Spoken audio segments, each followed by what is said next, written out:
The Law Society of Zimbabwe, LSZ, says it will face down threats from government and a court case that could strip it of regulatory powers in a case analysts say has wider implications for other perceived opponents of the administration.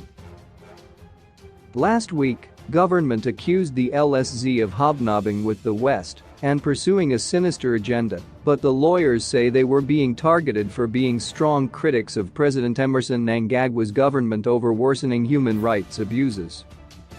Additionally, a lawyer, Joshua Chirambwe, made a high court application challenging a law that made the body the sole regulator of the legal profession. The Harare lawyer is seeking a declaratory relief, arguing that sections 58, 64 and 65, 1, 2, 5 of the Legal Practitioners Act were invalid and in violation of the Constitution. But LSZ President Wellington Magaya last Friday told the Walter Kamba Rule of Law Lecture and Awards ceremony in Harare that the legal fraternity was under siege in the country. Respected South African professor of law and former public protector, Thuli Madonsela, was the keynote speaker at the event. The very foundations of our existence as a profession are being tested, and we are certain we will overcome. To those who are after our right to self-regulate, let them be reminded that we will not allow anyone to take this away from us without a good fight, Magaya said. They are laboring under the misconception that if self-regulation is taken away from us, we will stop to speak out about human rights and the rule of law. We will continue to do that in whatever form or organization that we can. Zimbabwe has been ranked poorly in terms of human rights issues, with the Mnangagwa administration accused of serious violations in silencing its critics. Observers say Mnangagwa is targeting organizations that expose rights violations, including those of doctors, nurses, teachers, and now lawyers. Magaya said Kamba and his now deceased luminaries would be turning in their graves, given the situation the legal fraternity finds itself in because of government threats.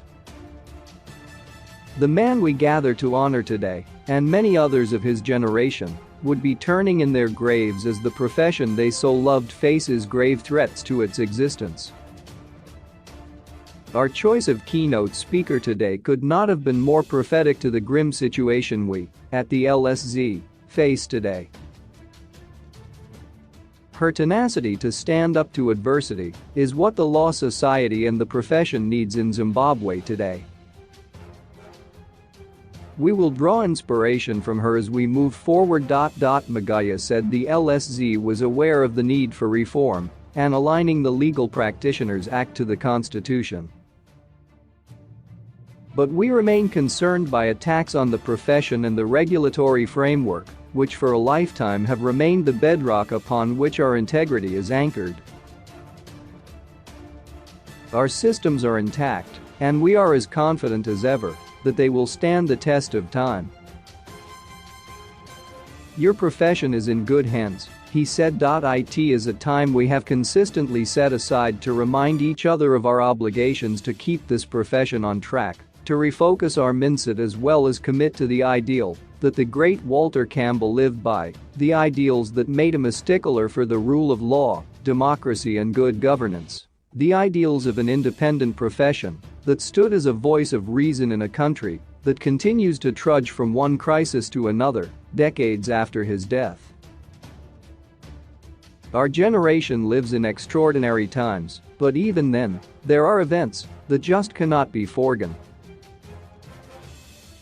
This annual gathering has to go on even in the face of such adversity as we face today. Chirambwe's application to challenge the LSZ as the sole regulator for lawyers was last week celebrated by Mnangagwa's spokesperson George Chirambwe, who warned the lawyers that something was brewing. In June this year, Chirambwe threatened to unleash security agents on the lawyer's body, alleging that it was being bankrolled by white law firms that were against government.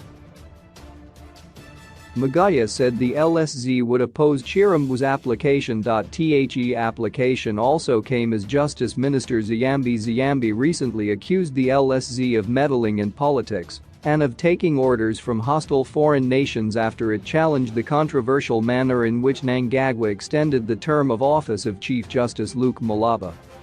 Political analyst Rashwiat Mukundu said the case showed that Mnangagwa was bent on entrenching his control of the narrative.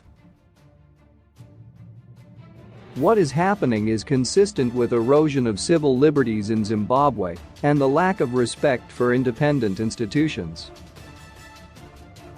It is a completion of takeover of not only state institutions, but even independent institutions under the Mnangagwa administration, he said.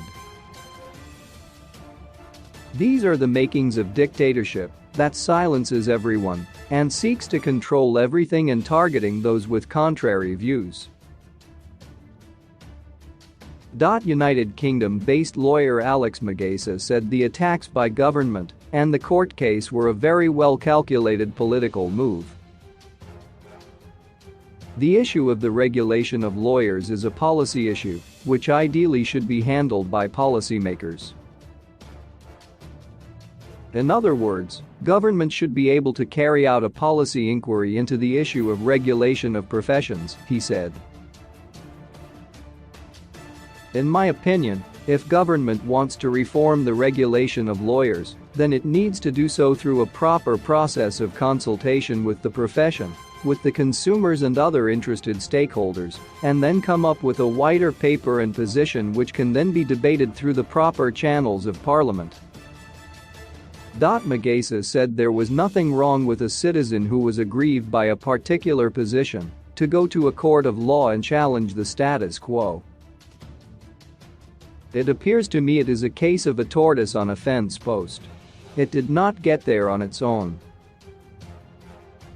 Someone placed it there. It is not dissimilar to other cases where government does not want to be seen to be taking a position, in this case against a profession, and it then finds a scheme to do it in the courts of law, he said. Mnangagwa said the bigger political agenda was to try and regulate the legal profession, adding that government wanted to do that on the basis of a legal determination by the courts of law.